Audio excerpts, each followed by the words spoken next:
I'm Sarah Martinez, and the words that should have been the proudest moment of my life instead became the moment I realized my parents had been ashamed of me all along. Picture this: graduation party at the Riverside Community Center, friends and family gathered to celebrate, and when someone asked my parents about their daughter's achievements, they gestured toward my sister Emma with beaming smiles and said, "This is our star, Emma, graduating from USC with honors." Then they looked at me standing right there and added, "And this is Sarah." We're honestly too embarrassed to claim her achievements because, well, they're not the kind we hoped for. The room went silent. 24 years of feeling like something was wrong with me suddenly made perfect sense. While Emma's communications degree from an expensive private university made them proud, my psychology degree earned while working 3 jobs apparently brought them shame. But what happened next changed everything, and how I responded to that humiliation led to the most unexpected twist of my entire life. Before we jump back in, tell us where you're tuning in from, and if this story touches you, make sure you're subscribed, because tomorrow I've saved something extra special for you. The foundation of my story begins long before that devastating graduation party, back when I was 7 years old and Emma was 5. It was the day I realized that love in our household came with conditions I didn't understand. My parents had planned what they called a family achievement celebration at our house on Maple Street. Emma had learned to ride her bike without training wheels, which my parents treated like she'd won an Olympic medal. They invited the neighbors, bought a cake, and took what felt like hundreds of photos. That same week, I had won the school spelling bee, beating kids 2 grades older than me. When I told my parents, Dad nodded absently while reading his newspaper, and Mom said, "That's nice, honey, but don't get too caught up in showing off." The difference in their reactions planted a seed of confusion that would grow into years of questioning my own worth. Emma was celebrated for normal childhood milestones, while my actual achievements were treated as inconveniences or, worse, character flaws. When Emma struggled with basic math in 3rd grade, my parents hired a tutor and praised her for every small improvement. When I brought home my first perfect report card that same year, Mom glanced at it and said, "Well, school was always easy for you. Emma has to work so much harder." The pattern became clearer as we grew older. Emma's mediocre soccer team made it to regionals, and suddenly our house was decorated with banners and signs. Dad took off work early to attend every game, shouting encouragement from the sidelines. I joined the debate team and won 3 consecutive regional championships, but my parents never attended a single competition. They were always busy with Emma's activities, or claimed they didn't really understand all that academic stuff. By middle school, I started to understand that my parents had decided early on what kind of daughters they wanted. Emma was their social butterfly, their normal kid who struggled just enough to make them feel needed.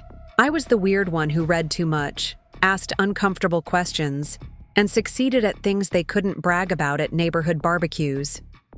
The most painful memory from those years happened during 8th grade parent-teacher conferences. I had maintained straight A's while tutoring other students and volunteering at the local animal shelter. My teacher, Mrs. Patterson, enthusiastically told my parents how exceptional I was, how I showed leadership qualities rarely seen in students my age. I watched my parents' faces during this praise, expecting to see pride or joy. Instead, I saw embarrassment. After the meeting, as we walked to the car, Mom finally spoke. "You know, Sarah, it's not always good to stand out so much. Other parents might think we're pushing you too hard, or that we think our family is better than theirs." Dad nodded in agreement. "Maybe you could focus on being more well-rounded, like Emma. She has so many friends and everyone loves her." That night, lying in my bed in our house on Maple Street, I made a decision that would define my teenage years. I would try to become the daughter they wanted. I stopped raising my hand in class as much, declined opportunities to participate in academic competitions, and tried to be more like Emma. For about 6 months, I dimmed my own light, trying to fit into their vision of an acceptable daughter, but excellence isn't something you can just turn off. And by high school, I realized that pretending to be less than I was felt like dying slowly. So I made another choice that would shape everything that followed. I decided to pursue my achievements, quietly, without seeking their approval or even informing them unless absolutely necessary. High school brought new challenges as the gap between Emma's path and mine widened dramatically. Emma attended Riverside Central High School and joined the popular crowd immediately. She was homecoming princess, dated the quarterback, and maintained solid B and C grades that my parents celebrated as if she'd been accepted to Harvard. Meanwhile, I threw myself into academics, community service, and part-time work with a determination that surprised even me. My junior year, I started working at Bean There, a local coffee shop downtown. The job taught me more than just how to make lattes and handle difficult customers. It taught me the value of earning my own money and the satisfaction of being recognized for my work ethic. The manager, Mrs. Chen, became one of the first adults to consistently acknowledge my efforts. "Sarah, you're the most reliable employee I've ever had," she would say. "College is lucky to get you." Those words meant more to me than any praise I'd ever received at home. At Bean There, my competence was valued rather than seen as something embarrassing. When I suggested improvements to the inventory system that saved the shop hundreds of dollars, Mrs. Chen implemented them immediately and gave me a raise. At home, my suggestions about anything were usually met with, "Don't be such a know-it-all, Sarah." Senior year arrived with college application deadlines and the reality that my parents had made no financial preparations for my education. The assumption seemed to be that since I was smart enough, I would figure out how to pay for college myself. Emma's college fund, meanwhile, had been carefully maintained since she was born. When I asked about financial aid forms that required parental information, Dad handed me the paperwork and said, "You're good with numbers. Fill it out yourself." The college acceptance letters started arriving in March. Emma got into USC, and my parents immediately began planning celebration dinners and shopping trips for her dorm room. My acceptance to California State University, Sacramento came with a partial academic scholarship. But even with that help, I would need to work and take out loans to cover the remaining costs. When I shared the news, Mom said, "That's wonderful, dear." Preparing and narrating this story took us a lot of time, so if you are enjoying it, subscribe to our channel. It means a lot to us. Now back to the story. Sacramento isn't too far away, so you can probably come home on weekends to help with chores. The summer before college, I worked 40 hours a week at Bean There and picked up weekend shifts at Fashion Forward, a clothing store in the mall. Every dollar went into my college fund. Emma spent that same summer at the community pool with friends, occasionally babysitting for neighbors when she needed shopping money. The contrast wasn't lost on me.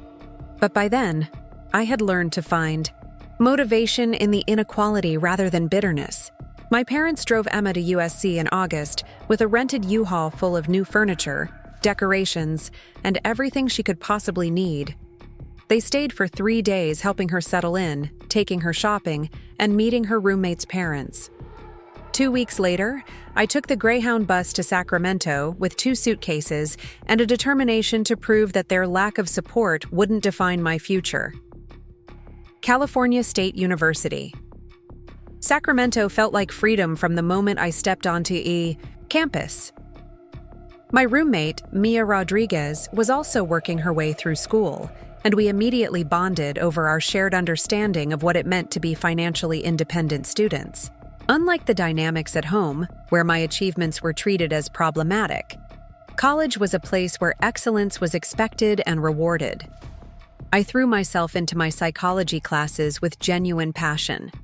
The subject matter fascinated me, particularly the courses on family dynamics and child development. Professor Angela Thompson noticed my engagement early in the semester and invited me to join her research team studying the effects of parental expectations on academic achievement. The irony wasn't lost on me. Working with Professor Thompson opened doors I hadn't even known existed. Research methodology, data analysis, presenting findings at undergraduate conferences. This was the academic world I had always craved but never experienced. For the first time in my life, an adult was investing in my potential without making me feel like I needed to apologize for it. My weekly schedule was demanding but fulfilling. Classes Monday through Thursday, research work on Friday afternoons, shifts at the campus tutoring center throughout the week, and weekend hours at a local retail job I'd found near campus. The money was tight, but I was covering my expenses and even saving a small amount each month. The contrast with Emma's college experience was stark. Her Instagram posts showed sorority parties, spring break trips, and casual dinners with friends. My parents commented on every photo with heart emojis and proud declarations. My own social media was sparse, mostly pictures of books, campus sunsets, and study group sessions. My parents never commented or reacted to my posts. Thanksgiving break of freshman year brought the first real confrontation about our different paths. The family dinner conversation centered entirely on Emma's sorority experiences and her plans to study abroad in Italy the following summer.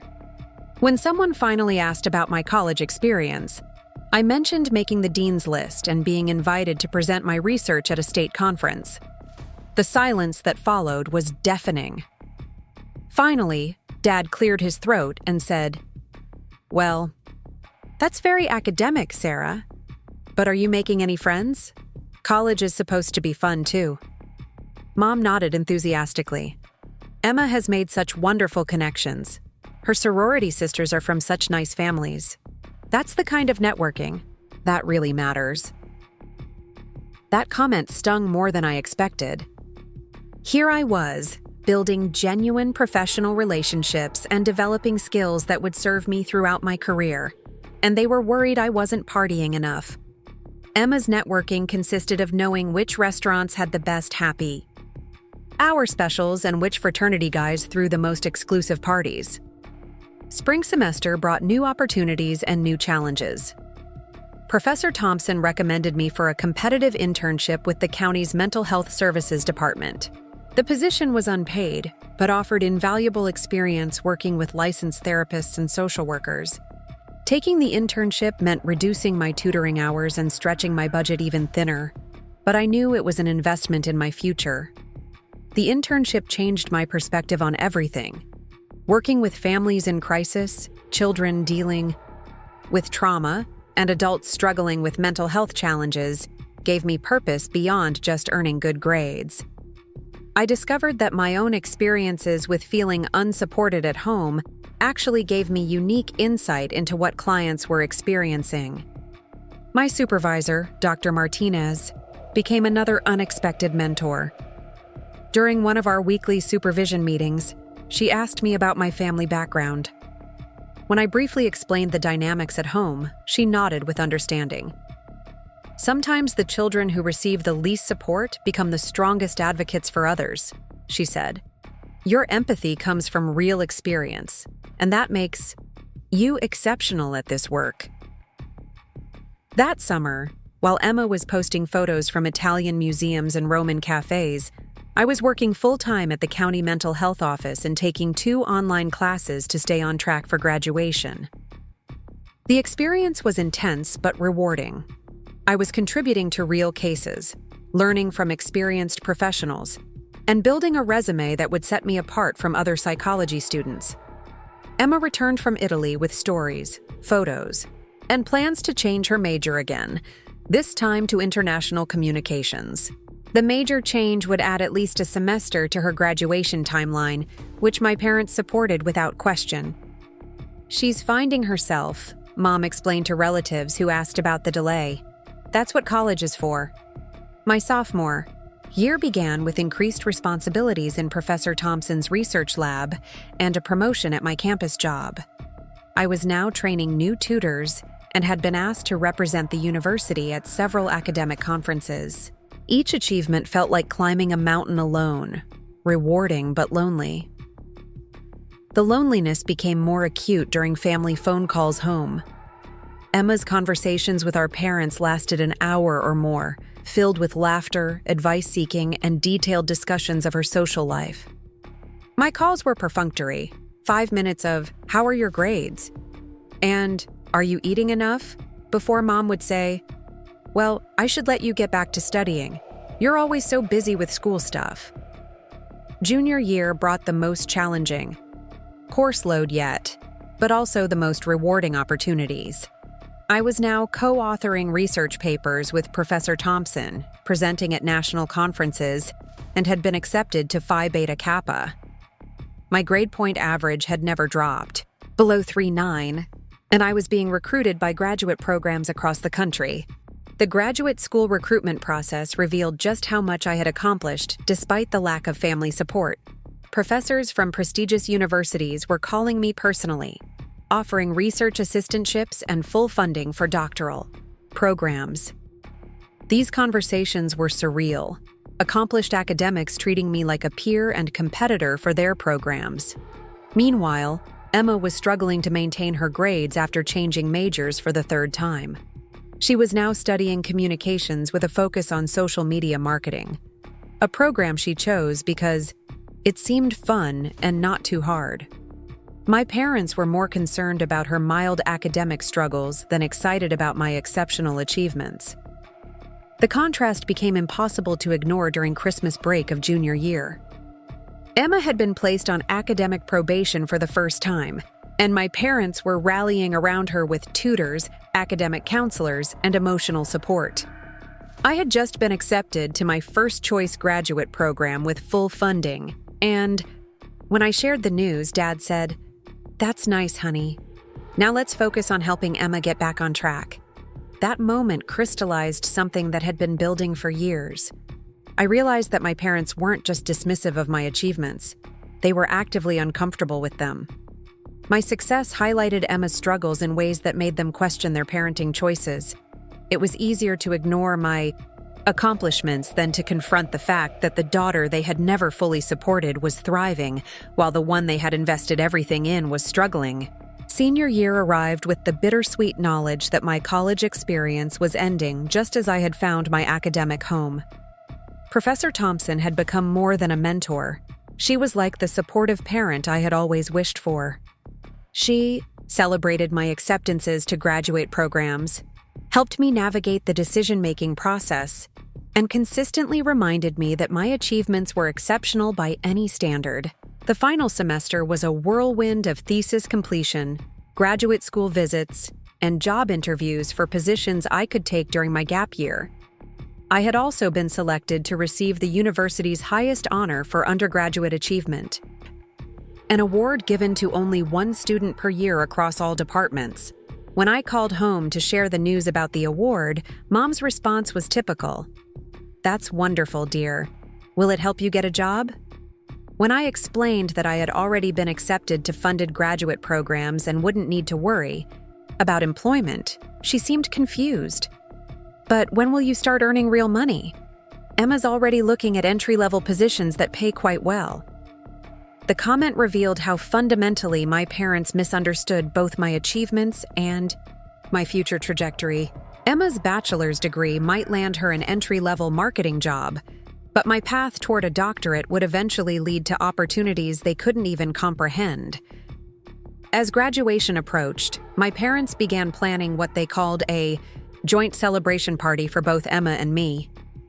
The party would be held at the Riverside Community Center, and they had invited extended family, neighbors, and family friends. "It'll be so nice to celebrate our 2 college graduates together," Mom said during one of our phone calls. I agreed to the joint party despite my reservations. Part of me still hoped that this milestone might finally bring the recognition I had always craved. Maybe seeing me graduate with highest honors, having achieved everything through my own effort, would help them understand what they had missed all these years.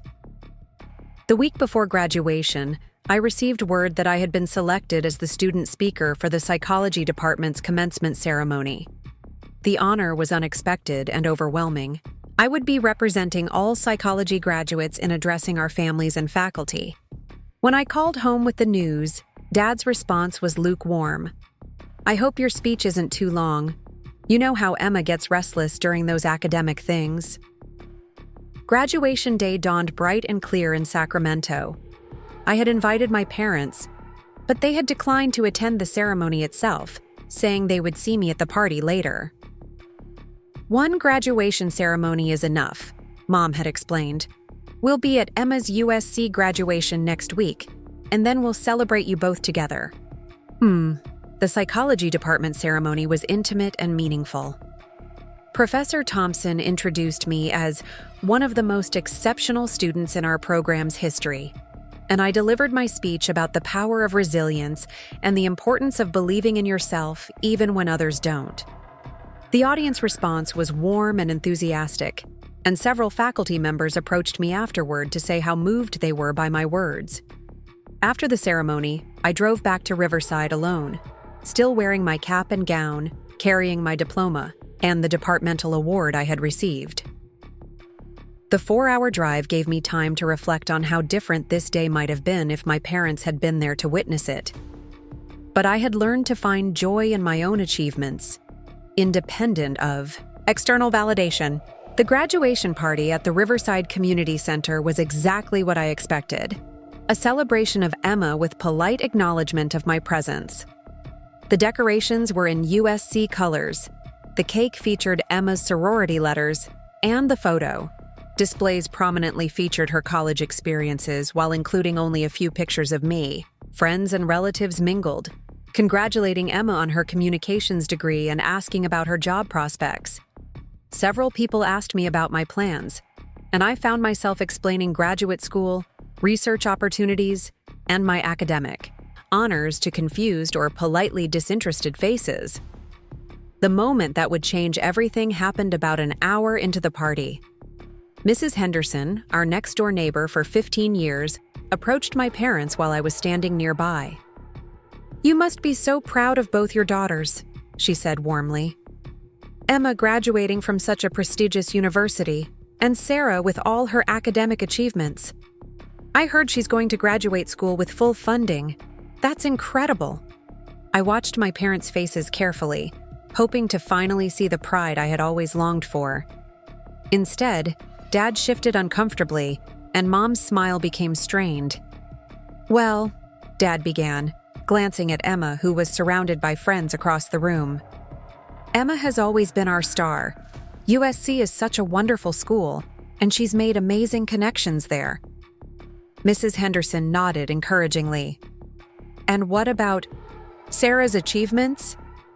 I remember you mentioning she was doing research and presenting at conferences." The silence that followed felt eternal. My parents looked at each other, then at me, and finally Mom spoke words that would replay in my mind.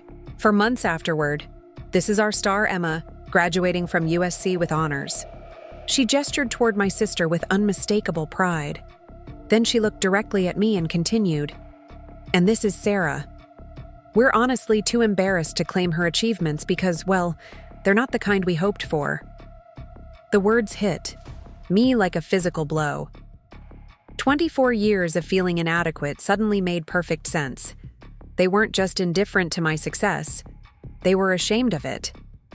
My academic excellence, my research contributions, my full-ride graduate school acceptance, my independence and resilience, all of it embarrassed them. Mrs. Henderson's face showed shock and confusion. Embarrassed? But Sarah's achievements are extraordinary. She's accomplished more than most graduate students. Dad jumped in, perhaps realizing how his wife's words sounded. "What Linda means is that Sarah's always been so focused on academics. We worry she's missing out on the normal college experience. Emma's more well-rounded, you know. She's had such a fun, typical college experience." But the damage was done. The truth was finally out in the open. They were embarrassed by my excellence because it didn't fit their definition of success. They preferred Emma's mediocre grades and social focus because it was easier to understand and brag about to their friends. Mrs. Henderson excused herself awkwardly, and I stood there processing what had just happened. Other conversations around us had quieted, and I realized several people had overheard the exchange. The humiliation was complete and public. For a moment, I considered leaving immediately, just walking out of the community center and driving back to Sacramento without another word. But something stopped me. Maybe it was 4 years of learning to advocate for myself, or maybe it was the realization that their shame said everything about them and nothing about me. I took a deep breath and spoke clearly enough for everyone nearby to hear. "You're right, Mom and Dad. My achievements aren't the kind you hoped for. You hoped for a daughter who would need you, depend on you, make you feel important. Instead, you got a daughter who succeeded despite your lack of support, who built her own path, and who will continue to achieve things you can't understand or celebrate." The room had gone completely quiet now. Even Emma had stopped talking with her friends and was staring at our family drama unfolding in the center of the party. I continued, my voice steady despite the tears threatening to fall. "I've spent 24 years trying to earn your pride, wondering what was wrong with me that my own parents couldn't celebrate my success. Today I finally understand. There's nothing wrong with me. There's something wrong with parents who are embarrassed by their daughter's excellence." Mom started to speak, but I held up my hand. "I'm not finished. Mrs. Henderson is right. My achievements are extraordinary. I graduated summa cum laude while working 3 jobs. I've co-authored research that will be published in peer-reviewed journals. I've been accepted to multiple doctoral programs with full funding. I did all of this without your financial support, without your encouragement, and apparently despite your active embarrassment." The silence in the room was deafening. I could see relatives and family friends processing what they were witnessing, many of them clearly uncomfortable with my parents' behavior. "Emma," I said, turning to my sister, "congratulations on your graduation. I genuinely hope you find happiness and success in whatever path you choose." Emma nodded, tears in her eyes. Whether from embarrassment or genuine emotion, I couldn't tell. Finally, I turned back to my parents. "Thank you for teaching me the most valuable lesson of my life, that my worth doesn't depend on your ability to recognize it. I've learned to celebrate myself, to find mentors who believe in me, and to build a life based on my own values rather than your limited expectations." I started to walk toward the exit, then turned back one more time. "For what it's worth, I'm not embarrassed by any of you. I'm proud of surviving this family and succeeding anyway. That's the achievement I'm most proud of." As I reached the door of the community center, I heard Mrs. Henderson's voice cutting through the silence. "Linda, Robert, you should be ashamed of yourselves. That girl is remarkable, and you've just lost the best thing that ever happened to your family." I walked out into the parking lot, finally free from the weight of seeking approval that would never come. The evening air felt different somehow, lighter and full of possibility. I had spent my entire life trying to earn love that was conditional on being less than I was. Now, finally, I was ready to embrace being exactly who I had always been, meant to be. The drive back to Sacramento that night was the beginning of the rest of my life. Not the life they had envisioned for me, but the life I had built for myself through determination, resilience, and an unwavering belief that I deserved better than what I had been given. What happened next would prove that sometimes the most painful moments become the most liberating ones, and that family isn't always defined by blood, but by those who choose to see your worth and celebrate your journey. The documentation of this pattern became impossible to ignore as we moved through elementary school together. Emma's struggles with basic multiplication tables in 4th grade prompted emergency parent-teacher conferences, tutoring sessions, and rewards for every small improvement. My parents treated her mathematical challenges like a family crisis requiring immediate intervention. They hired Mrs. Caldwell, a retired teacher who charged $30 an hour, to work with Emma 3 times a week. Every correct answer on her homework earned praise and sometimes small gifts. During that same period, I was quietly excelling in advanced mathematics, completing work designed for students 2 grade levels ahead. My teacher, Mr. Rodriguez, called my parents to discuss accelerating my mathematical education, suggesting I skip ahead or join advanced classes at the middle school. The conversation lasted exactly 3 minutes, with my mother declining politely and explaining that they preferred to keep me grounded with children my own age. When I asked Mom about Mr. Rodriguez's suggestion later that evening, she was folding Emma's laundry with unusual attention to detail. Each sock was perfectly paired, each shirt folded with precision that bordered on obsessive. "Sarah, some children need to feel special by being ahead of everyone else," she said without looking up from the clothes. "But real success comes from being well-adjusted and fitting in with your peers. Emma understands this naturally." The message was clear. My academic abilities weren't gifts to be nurtured, but problems to be managed. Emma's struggles, meanwhile, were challenges to be overcome with unlimited resources and patience. This dynamic extended beyond academics into every aspect of our daily lives. Emma's messy room was creative expression, while my organized space was too rigid for a child. Emma's emotional outbursts were signs of sensitivity that required careful handling, while my calm responses to situations were interpreted as being too serious or lacking normal emotional development. 5th grade brought the science fair, an event that would crystallize the fundamental difference in how my parents viewed their daughters. Emma decided to create a volcano using baking soda and vinegar, a project so common that 3 other students in her class chose the same experiment. My parents spent weeks helping her perfect the presentation, purchasing professional poster boards, colored markers, and even a small video camera to document the eruption process.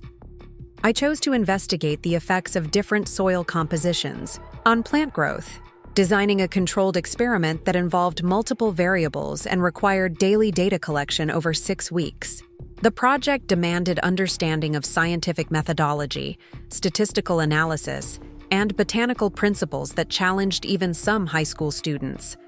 I conducted every aspect of the research independently, from formulating the hypothesis to analyzing the results. When the science fair results were announced, Emma received an honorable mention certificate that my parents celebrated with dinner at her favorite restaurant and a new dress for the awards ceremony. My project won first place in the entire district, advancing to the regional competition where it placed second among students from 43 schools. The recognition came with a $50 savings bond and an invitation to present my findings at a junior scientist symposium. My parents' response to this achievement revealed everything about their priorities. Dad glanced at the certificate and savings bond, nodded approvingly, and said, "That's nice, Sarah. Very academic." Then he turned to Emma, who was watching television, and asked enthusiastically about her plans for the weekend. The contrast was so stark that even Emma seemed uncomfortable, shifting in her seat and avoiding eye contact with me. The Junior Scientist Symposium took place on a Saturday morning at UC Riverside. I had prepared a 10-minute presentation explaining my methodology and findings to an audience of professors, graduate students, and other young researchers. The night before the event, I laid out my best dress and practiced my speech in front of the bathroom mirror, imagining my parents sitting proudly in the audience. That morning, however, Emma woke up with a mild stomach ache that may or may not have been genuine.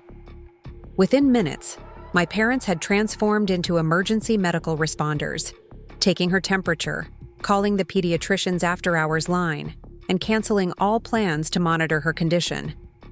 The symposium, they explained apologetically, would have to proceed without them. I rode the city bus to UC Riverside that morning, carrying my poster board and wearing my best dress, feeling both disappointed and strangely liberated. The other young scientists were accompanied by proud parents who photographed every moment and asked detailed questions about their children's research. I sat alone in the audience during other presentations, applauding politely and taking notes on interesting methodologies. When my turn came to present, I walked to the front of the lecture hall with determination that surprised me. Standing before an audience of accomplished adults, I explained my research with clarity and confidence that came from truly understanding my subject matter. The questions that followed were challenging, and I answered each one thoroughly, sometimes admitting when I didn't know something, but suggesting how I might find the answer. After my presentation, Dr. Patricia Williams, a professor of environmental science, approached me with genuine enthusiasm. "Sarah, that was exceptional work for someone your age," she said, her eyes bright with intellectual excitement. "Have you considered pursuing botanical research as a career? You have natural instincts for scientific inquiry that usually take years to develop." Her words filled a hollow space inside me that I hadn't even realized existed. Here was an accomplished adult, someone whose opinion carried weight in the academic world, telling me that my mind and my work had value. Dr. Williams gave me her business card and invited me to visit her laboratory sometime, an offer I accepted immediately. The bus ride home that afternoon was transformative. I sat by the window, watching familiar neighborhoods blur past, and realized that recognition didn't have to come from my parents to be meaningful. Dr. Williams had seen something in me that my own family couldn't or wouldn't acknowledge. The scientific community valued the very qualities that made my parents uncomfortable. When I arrived home, Emma was completely recovered and helping Mom plan a shopping trip for new school clothes. My parents asked perfunctory questions about the symposium, but their attention was clearly focused on Emma's clothing needs and the upcoming back-to-school season. I showed them Dr. Williams's business card and mentioned her invitation to visit her laboratory. Mom examined the card with mild interest. "That's lovely, dear, but you shouldn't bother busy professors with social visits." I'm sure she was just being polite. Dad nodded in agreement. "Besides, you're only in 5th grade.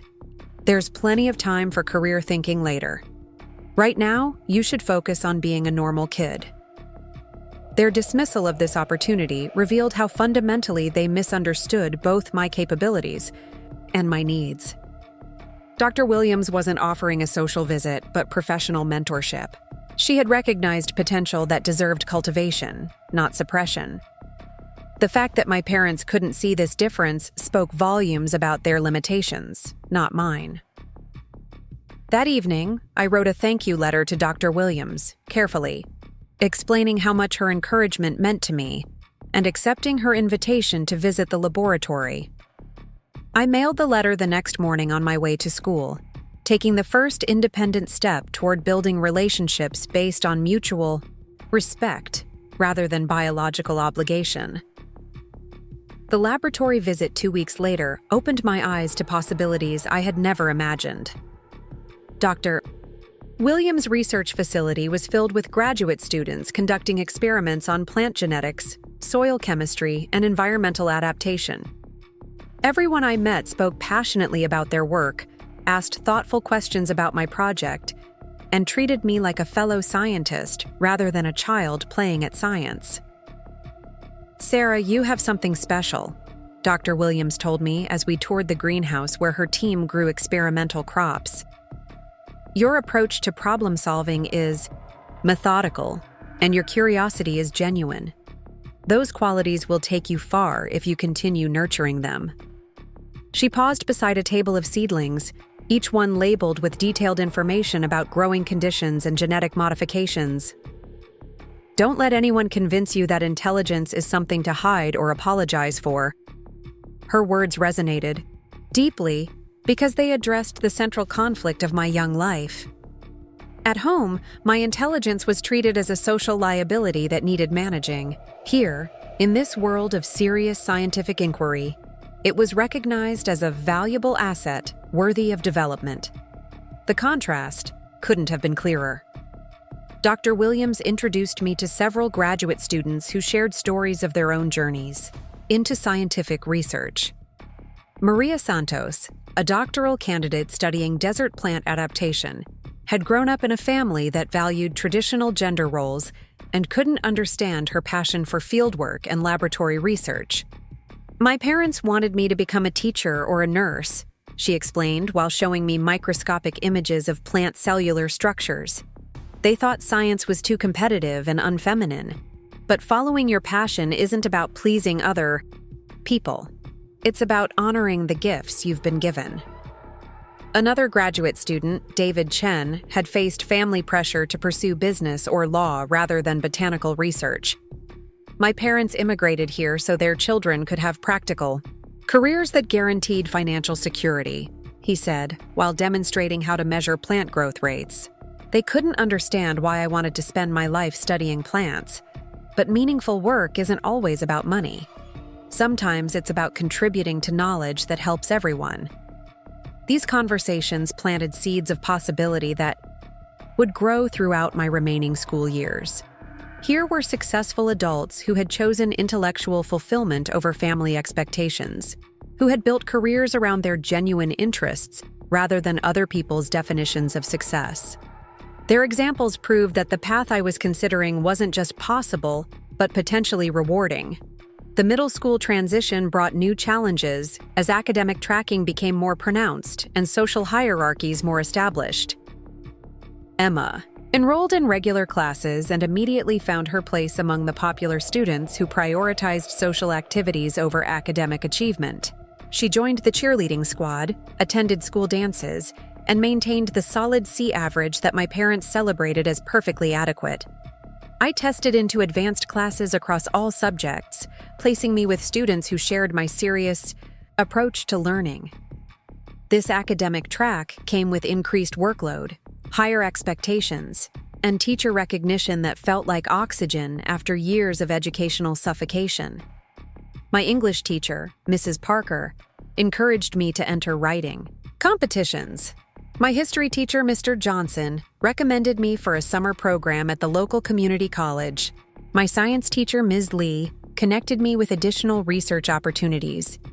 Each of these recommendations required parental permission and often financial commitment, creating recurring conflicts at home. My parents approached every academic opportunity with suspicion, questioning whether the additional work was necessary, and expressing concern that I was becoming too focused on school. Emma's extracurricular activities, by contrast, received automatic approval and enthusiastic support. The summer community college program presented a particularly challenging negotiation. Ms. Lee had recommended me for a course called Introduction to Environmental Science, designed for high school students but open to exceptional middle schoolers. The class met 3 mornings a week for 6 weeks and cost $200, not including textbooks and transportation. When I presented the opportunity to my parents, their immediate response was financial concern. $200 is a lot of money for summer school, Dad said, reviewing the program description with a frown. What's wrong with regular summer activities? Emma's camp costs the same amount and she'll have fun and make friends. Mom nodded in agreement. Sarah, you're going to burn out if you keep pushing yourself so hard academically. Summer should be for relaxation and normal childhood experiences. The irony of this statement, given Emma's jam-packed schedule of camps, lessons, and social activities, wasn't lost on me. I had anticipated this resistance and prepared my arguments carefully. The program will give me college credit that I can use later, I explained. It's also related to Dr. Williams's research, so I'll be learning things that connect to real, scientific work. I had saved $50 from birthday money and offered to contribute to the cost, hoping to demonstrate my commitment. The negotiation continued for several days, with my parents consulting each other in hushed conversations that I wasn't invited to join. Emma, meanwhile, had been enrolled in 3 different summer activities without any family meetings or cost considerations. Finally, Dad delivered their decision with the tone of someone announcing an unwelcome verdict. We've decided you can take the class, he said, but only if you also participate in some normal summer activities. You need balance in your life. Sarah, all work and no play isn't healthy for a girl your age.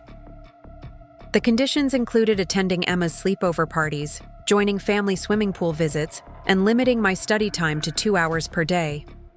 The compromise felt patronizing, but represented my first real victory in advocating for my educational needs. I accepted their terms and threw myself into the environmental science course with enthusiasm that impressed even the college instructor. The class covered topics ranging from ecosystem dynamics to pollution control, material that challenged my analytical skills and expanded my understanding of how scientific knowledge could address real-world problems. My classmates were mostly high school juniors and seniors, students who had chosen this course as preparation for college-level science studies. Being the youngest student in the room initially felt intimidating, but the intellectual stimulation was worth any social awkwardness. For the first time in my academic career, I was surrounded by peers who shared my genuine interest in learning, rather than students who saw education as something to endure. The final project required designing a solution to a local environmental problem, complete with research, cost analysis, and implementation timeline. I chose to address water pollution in the Santa Ana River, developing a proposal for constructed wetlands that could filter agricultural runoff before it reached sensitive habitat areas. The project required interviewing environmental engineers, visiting treatment facilities, and analyzing water quality data from multiple sources. When presentation day arrived, I stood before my classmates and instructor with a comprehensive proposal that demonstrated both scientific understanding and practical feasibility. The presentation lasted 20 minutes and included detailed charts, cost projections, and implementation strategies that addressed potential objections and obstacles. The instructor's response exceeded my most optimistic expectations. "Sarah, this is graduate-level work," she announced to the class. "Your methodology is sound, your research is thorough, and your presentation is professional.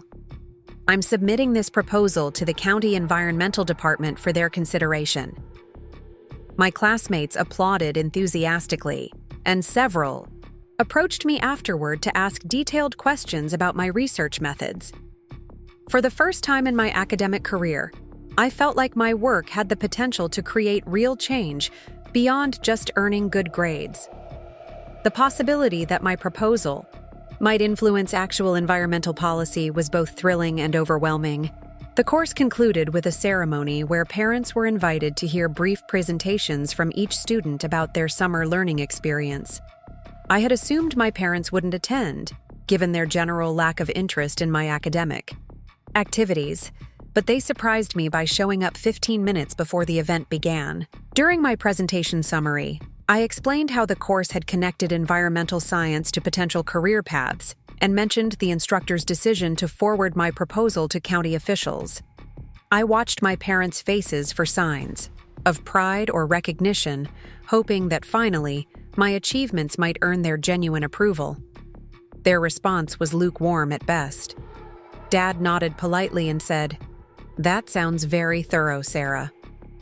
Mom added, "I hope you also had time for some fun this summer." The instructor, who had overheard their comments, approached my parents after the ceremony to praise my work more explicitly. "Mr. and Mrs. Martinez, your daughter is exceptionally gifted," she said with obvious enthusiasm. "Her project was the most sophisticated work I've seen from any student, including those with several years more education. You should be very proud." She went on to describe my proposal in detail and mentioned that county officials had expressed genuine interest in reviewing it. My parents thanked her politely, but seemed uncomfortable with the praise. As we walked to the car afterward, Mom finally commented, "She seems nice, but teachers sometimes exaggerate to make parents feel good." I wouldn't read too much into what she said. Dad agreed, adding, "The important thing is that you learned something and stayed busy. Now you can focus on getting ready for 8th grade." Their dismissal of the instructor's professional assessment revealed how deeply ingrained their resistance to my success had become. Here was an expert in environmental science, someone with advanced degrees and years of teaching experience, specifically highlighting my exceptional abilities, and they couldn't accept that the praise might be genuine. That evening, I sat in my room reviewing the materials from the summer course and reflecting on the growing disconnect between my academic world and my family life. At the community college, I was treated as a serious student whose ideas had merit. At home, my achievements were minimized, questioned, or ignored entirely. The realization crystallized that I was living in two completely different universes. In the academic universe, my intelligence was valued, my curiosity was encouraged, and my potential was recognized by qualified professionals. In the family universe, these same qualities were sources of discomfort that needed to be managed or hidden. This dual existence would define my remaining school years as I learned to navigate between seeking external validation from mentors and teachers while managing my parents' ongoing discomfort with my success. The summer course had given me a glimpse of what was possible when my abilities were properly nurtured, and I was determined to find more opportunities to develop my potential regardless of family support.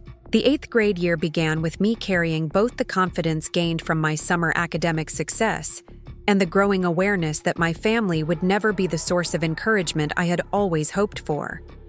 This understanding was liberating, in unexpected ways, freeing me to pursue excellence for its own sake, rather than as a strategy for earning parental approval that would never come. My relationship with Dr. Williams continued through monthly visits to her laboratory where I assisted, with basic research tasks and learned advanced scientific concepts. These visits became highlights of my month, opportunities to engage with graduate students and professors who treated my questions as legitimate intellectual inquiries rather than childish curiosity. During one particularly memorable visit, Dr. Williams introduced me to Dr. James Harrison, a visiting researcher from Stanford University, who was collaborating on a project involving drought-resistant crops. Dr. Harrison was reviewing data when we entered his temporary office, and Dr. Williams mentioned that I was the middle school student whose environmental proposal had been forwarded to county officials. "Ah, the young scientist," Dr. Harrison said, looking up from his computer screen with genuine interest. "Patricia told me about your wetlands project. Quite impressive work for someone your age." He gestured to a chair beside his desk. "I'd love to hear about your methodology. Water filtration systems are actually related to some of the agricultural research I'm conducting." For the next 30 minutes, I explained my research process, the challenges I had encountered, and the solutions I had developed. Dr. Harrison asked probing questions that pushed me to think more deeply about implementation challenges and alternative approaches. The conversation felt like the intellectual exchanges I imagined occurred in graduate seminars, serious discussions where ideas were examined rigorously and built upon collaboratively. "Sarah, you have natural instincts for systems thinking," Dr. Harrison concluded. "That's a rare quality that usually develops after years of advanced study. Have you considered applying to specialized high school programs that could accelerate your scientific education?" He mentioned several prestigious summer programs and early college opportunities that I had never heard of. Dr. Williams retrieved several brochures from her filing cabinet, each describing programs designed for academically exceptional students. The opportunities ranged from residential summer research experiences to dual enrollment programs that allowed high school students to take university-level courses. Looking through the materials, I felt both excited about the possibilities and anxious about the inevitable conversations with my parents that would be required. That evening at dinner, I waited for an appropriate moment to mention my conversation with Dr. Harrison and the programs he had recommended. Emma was describing her plans to try out for the high school dance team, an activity that had generated enthusiastic family discussion for several days. When the conversation naturally shifted to future planning, I introduced the topic of specialized academic programs. "Dr. Harrison from Stanford thinks I should apply to some advanced programs for high school," I began carefully. "There are summer research opportunities and ways to take college classes while finishing high school." I showed them several brochures, pointing out programs that offered scholarships and emphasized how participation could strengthen college applications. The response was predictably lukewarm. Dad examined the brochures with the same expression he used when reviewing insurance policies or tax documents. "These look very intense, Sarah. Are you sure you want to commit to such demanding programs? High school should be a time to explore different interests and have some fun." Mom was more direct in her concerns. "I worry about you missing out on normal teenage experiences.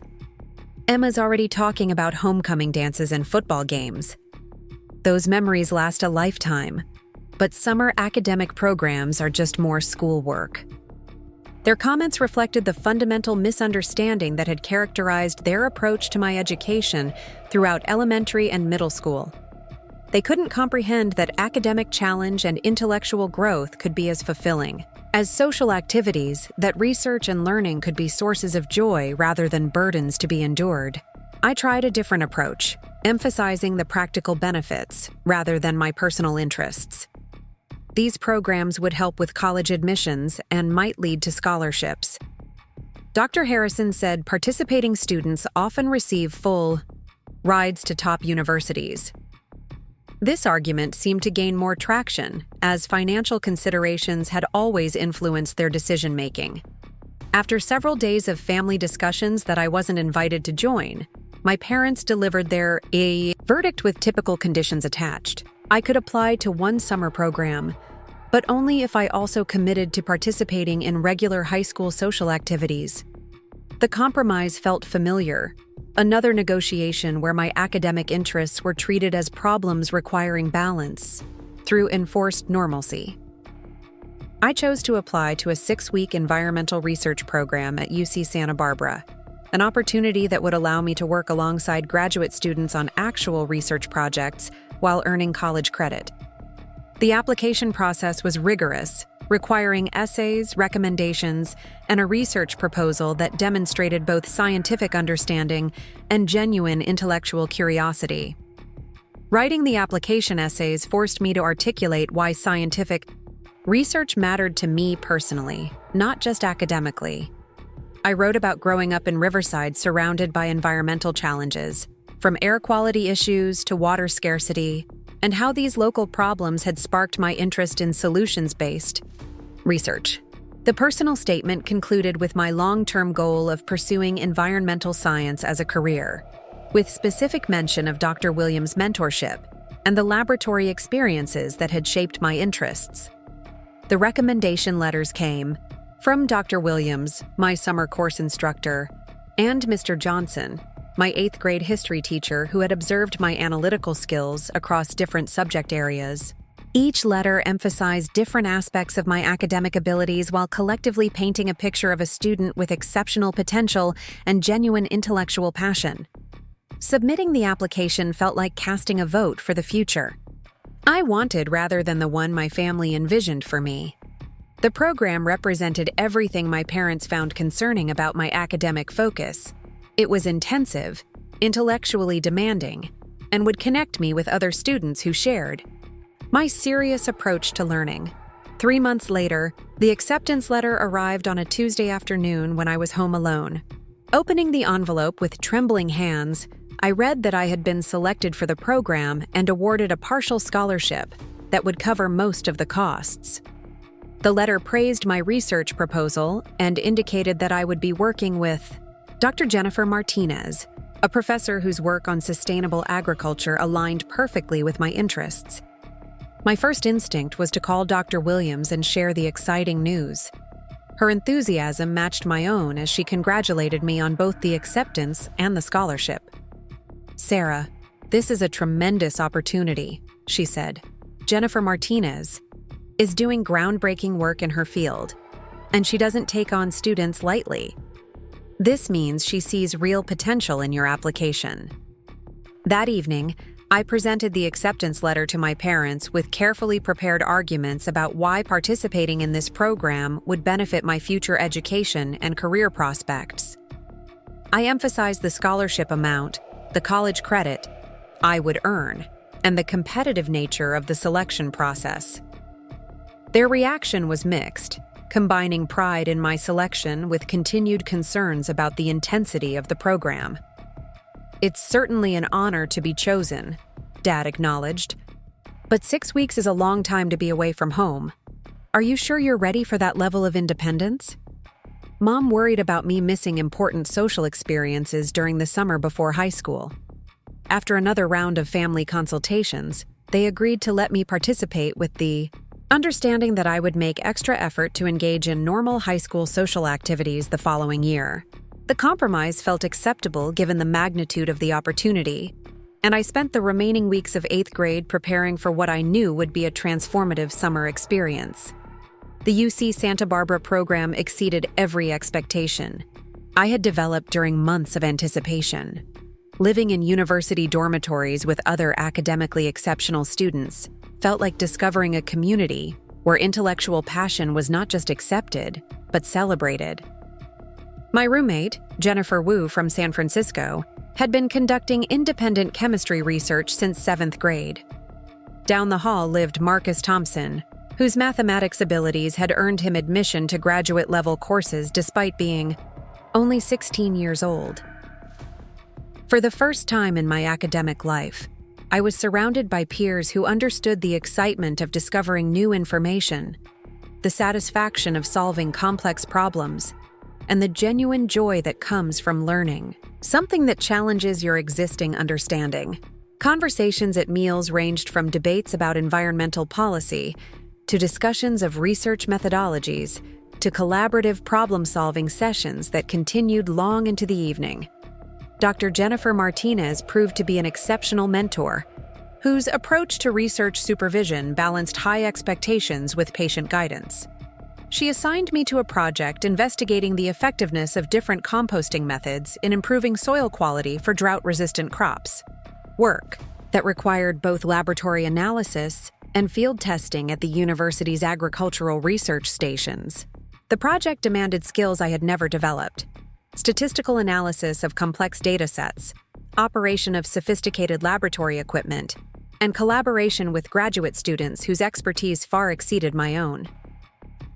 Dr. Martinez treated these challenges as learning opportunities rather than obstacles, providing resources and guidance while expecting me to take ownership of my work. "Sarah, research isn't just about following established procedures," she explained during one of our weekly meetings. "It's about asking questions that haven't been answered and developing methods to find those answers. You have natural curiosity and strong analytical skills. Now you're learning to apply those qualities to original investigation." Working alongside graduate students provided insights into what serious academic study looked like beyond the high school level. My laboratory partner, David Kim, was completing his master's thesis on sustainable farming practices in arid regions. He treated me as a genuine research collaborator, explaining complex concepts clearly and seeking my input on experimental design decisions. "You ask really good questions," David told me one afternoon as we were preparing soil samples for chemical analysis. "Most undergraduate students take months to develop the kind of critical thinking you're showing already. Have you thought about pursuing research as a career?" His question echoed comments I had been hearing throughout the program from faculty and graduate students who recognized potential they felt was worth nurturing. The 6 weeks culminated in a research symposium where each participant presented their findings to faculty, graduate students, and visiting researchers from other universities. My presentation on composting effectiveness had produced genuinely interesting results that suggested modifications to standard agricultural practices, findings that Dr. Martinez indicated were worthy of publication in an undergraduate research journal. Standing before an audience of accomplished scientists and explaining my methodology, results, and conclusions felt like the natural culmination of years of academic development. The questions that followed my presentation were challenging but respectful, treating my work as a legitimate contribution to ongoing research rather than a student exercise. After the symposium, Dr. Martinez approached me with an unexpected offer. "Sarah, I've been impressed with your work this summer and your approach to scientific inquiry. I'd like to invite you to continue this research during the school year through remote collaboration. We could design a follow-up study that you could conduct in Riverside with my guidance and supervision. The opportunity was beyond anything I had imagined when applying to the program. Continuing research collaboration with a university professor would provide ongoing mentorship, potential publication opportunities, and demonstrated research experience that would strengthen college applications significantly. That final evening of the program, as participants exchanged contact information and promised to stay in touch, I reflected on how profoundly the experience had changed my understanding of what was possible. 6 weeks earlier, I had been a middle school student with academic interests that my family found concerning. Now I was a researcher with ongoing university collaboration and genuine contributions to scientific knowledge. The bus ride back to Riverside felt like traveling between two different worlds. The academic universe I was leaving behind valued intellectual curiosity, rewarded rigorous thinking, and provided mentorship designed to develop potential. The family universe I was returning to remained uncomfortable with these same qualities and continued to prioritize social adjustment over academic achievement. As familiar landmarks came into view, I realized that this summer had fundamentally altered my relationship with my own abilities and aspirations. I no longer needed my parents' approval to pursue academic excellence because I had discovered a community of scholars and researchers who recognized and valued my contributions.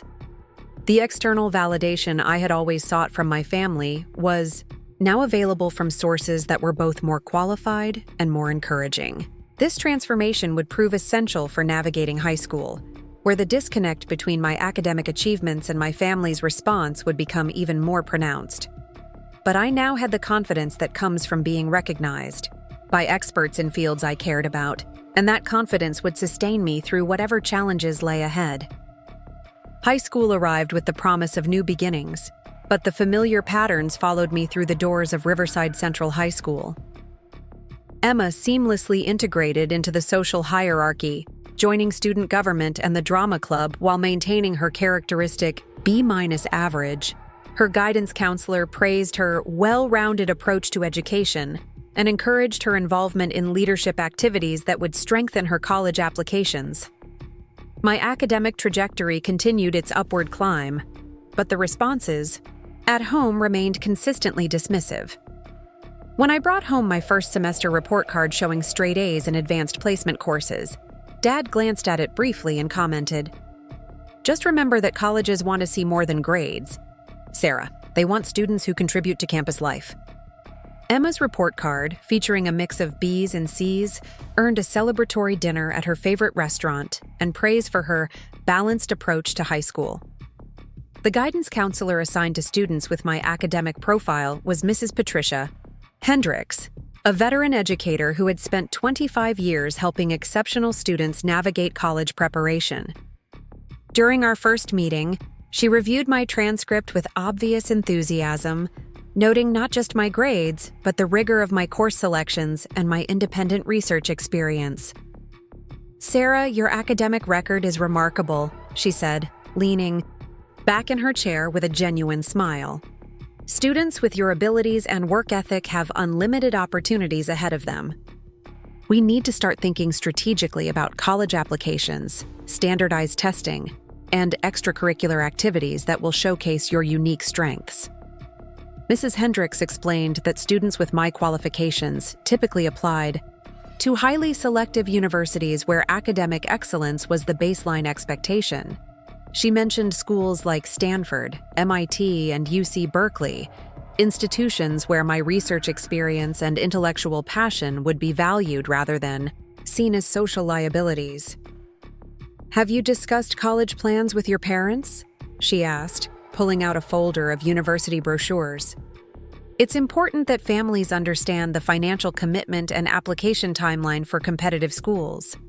Early planning makes a significant difference in outcomes. I explained that my parents hadn't yet focused on specific college planning beyond general expectations that I would attend a good university. Mrs. Hendricks nodded knowingly, having worked with many families who underestimated the complexity of selective college admissions. "I'd like to schedule a meeting with your parents to discuss the opportunities available to you," she suggested. Sometimes families don't realize what's possible when students have exceptional academic records. Your research experience and grades put you in a very small percentage of applicants nationwide. The family meeting took place 3 weeks later in Mrs. Hendricks' office, with my parents sitting somewhat stiffly in chairs designed for teenagers. Emma had been invited but declined to attend, claiming she had cheerleading practice that couldn't be missed. Mrs. Hendricks began the meeting by outlining my academic achievements and explaining how they positioned me for admission to top-tier universities.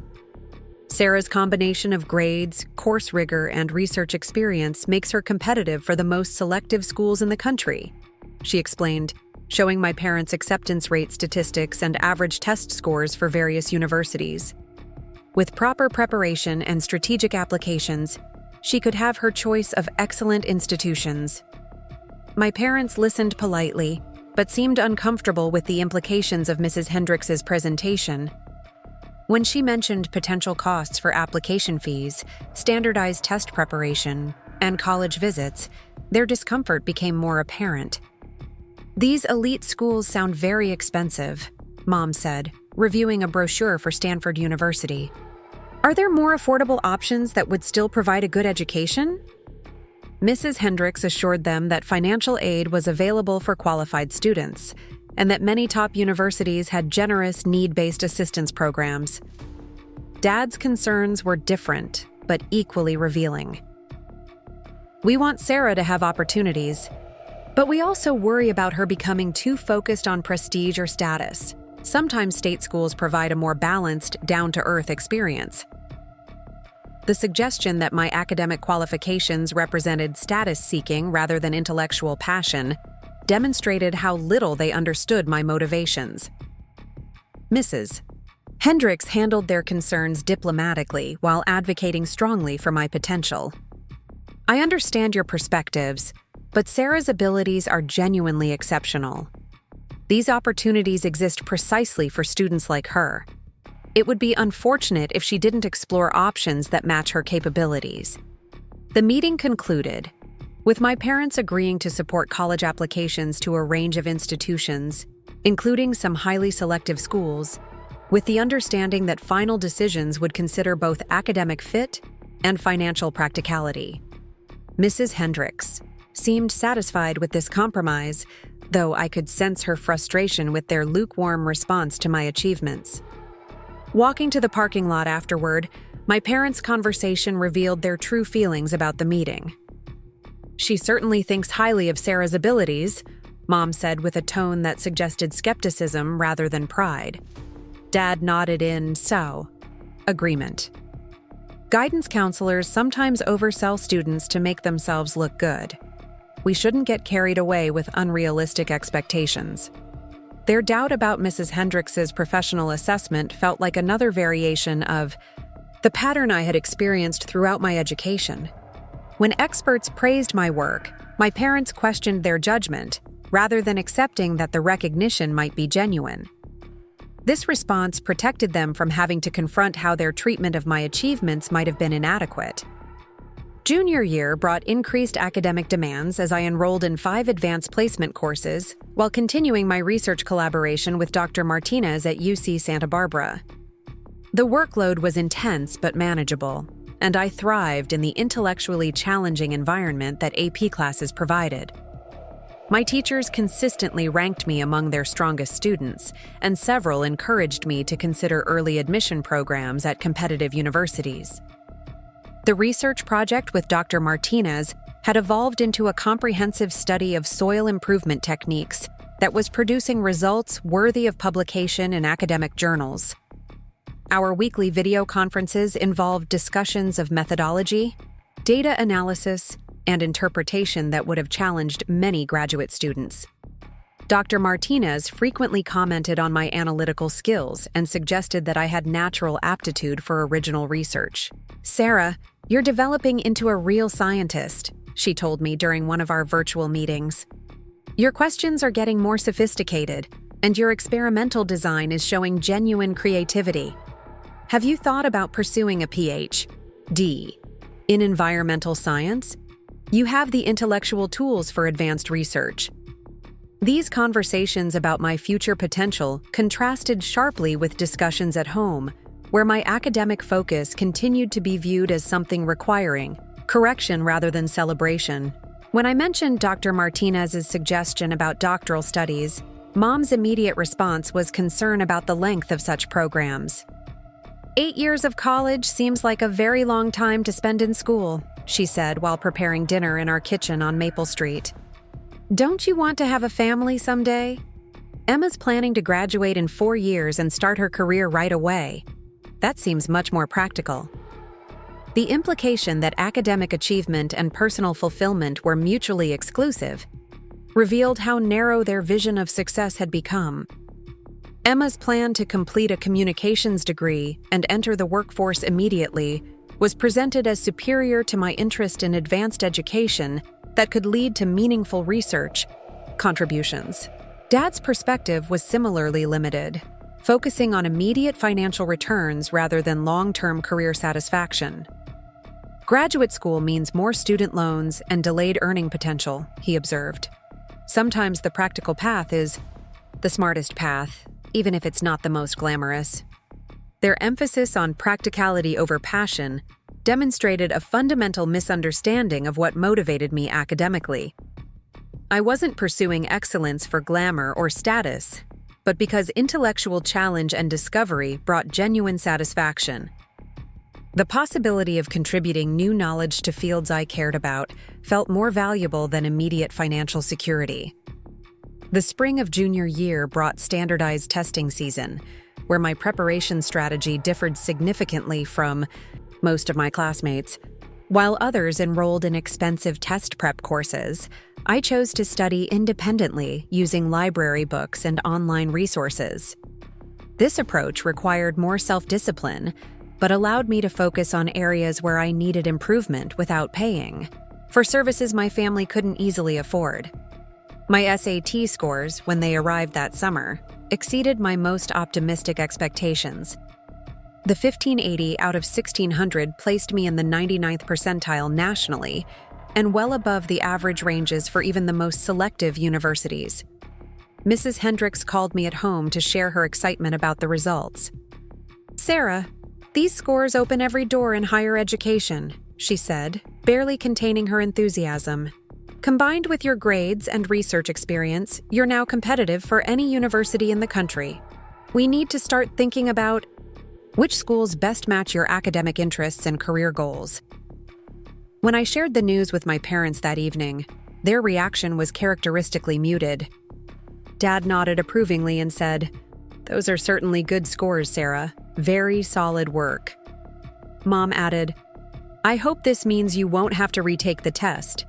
Emma's planning to take hers in the fall, and we're budgeting for a prep course to help her do her best." The contrast in their responses was stark, but no longer surprising. My exceptional performance was acknowledged but not celebrated, while Emma's upcoming attempt received proactive support and financial investment. The pattern had become so predictable that I felt more resigned than hurt by their differential treatment. Senior year began with the college application process consuming significant time and mental energy. Mrs. Hendricks had helped me develop a strategic list of universities that included reach schools like Stanford and MIT, match schools like UC Berkeley and UCLA, and safety schools where my admission was virtually guaranteed. Each application required essays, recommendations, and careful attention to deadlines that varied across institutions. The essay writing process proved more challenging than I had anticipated, not because of my writing abilities, but because it required articulating personal motivations and goals that my family had never encouraged me to explore deeply. Questions about intellectual passions, research interests, and career aspirations forced me to examine why academic achievement had become so central to my identity. Writing about my research experience with Dr. Martinez helped clarify how scientific inquiry had become more than just academic exercise. The possibility of contributing solutions to environmental problems felt like meaningful work that could impact communities beyond myself. This sense of purpose, I realized, had developed despite, rather than because of family encouragement. The recommendation letters came from teachers who had observed my academic development over multiple years. Mrs. Patterson, my AP Environmental Science teacher, wrote extensively about my research capabilities and intellectual maturity. Mr. Rodriguez, my AP English teacher, praised my analytical writing and critical thinking skills. Dr. Martinez provided a detailed assessment of my research contributions that read more like a graduate school recommendation than a high school evaluation. Each recommender had asked me about my family's support for my academic goals, and I had struggled to answer honestly without appearing critical of my parents. Mrs. Patterson later told me that she had been impressed by my self-direction and independence, qualities that many students with more supportive families never developed. The application deadlines fell during the same period when Emma was beginning her own college search process. Her approach differed significantly from mine, focusing on schools with strong social scenes and moderate academic demands. She visited several campuses with my parents, who enthusiastically participated in information sessions and campus tours. My own college visits were mostly independent affairs, often scheduled around weekend research commitments or school breaks when I could manage the logistics myself. The contrast in family involvement was apparent to admissions officers who conducted interviews, several of whom commented on my maturity and self-advocacy skills. During my interview at UC Berkeley, the admissions counselor asked directly about my family's role in my college preparation. "You seem remarkably organized and self-directed for someone your age," she observed. "How have your parents supported your academic development?" I answered diplomatically, emphasizing my independence while avoiding criticism of their approach. The interview concluded with the counselor's assessment that I would thrive in Berkeley's competitive academic environment.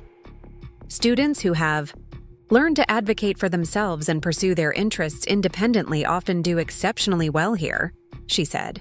"Your research experience and self-direction suggest you're ready for the challenges of a top-tier university." Winter brought the anxiety of waiting for admission decisions while maintaining academic performance in my final semester of high school. I had applied to 12 universities, ranging from highly selective private institutions to prestigious public schools, each representing different possibilities for my future education and career development.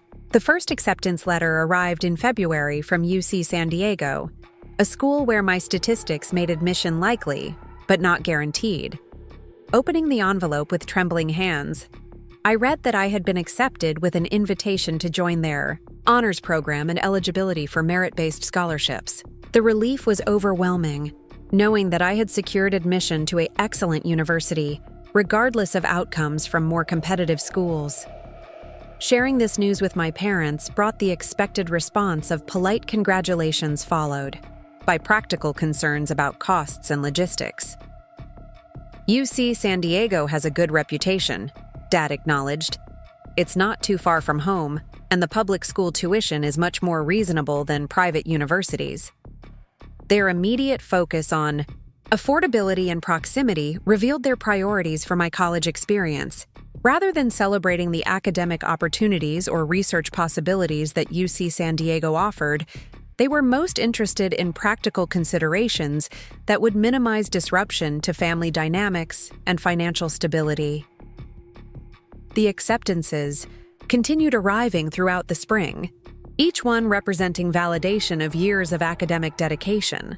UCLA, UC Berkeley, Northwestern, and several other competitive universities offered admission with various combinations of honors programs and scholarship opportunities. Each acceptance letter felt like external confirmation that my academic abilities were genuine and worthy of recognition. The most significant acceptance came from Stanford University in late March, accompanied by a financial aid package that made attendance financially feasible, despite my family's moderate income. Stanford had been my reach school, an institution where admission was so competitive that even exceptional students faced long odds. Being accepted felt surreal, like receiving recognition from the highest levels of academic achievement. Mrs. Hendricks called me at home within hours of Stanford's admission notification being posted online. "Sarah, this is extraordinary," she said, her voice filled with genuine excitement. "Stanford accepts less than 5% of applicants. This puts you in the company of some of the most accomplished students in the world." When I shared Stanford's acceptance with my parents that evening, their reaction was more complex than I had anticipated. There was obvious pride in my achievement, but also visible discomfort with the implications of attending such a prestigious institution. "Stanford is certainly impressive," Mom said carefully, reviewing the acceptance materials. "But it's quite far from home, and the academic pressure must be intense. Are you sure you're ready for that level of competition?" Her concerns reflected the familiar pattern of questioning whether I could handle challenges that admissions officers had determined I was qualified to meet. Dad's response focused on practical considerations.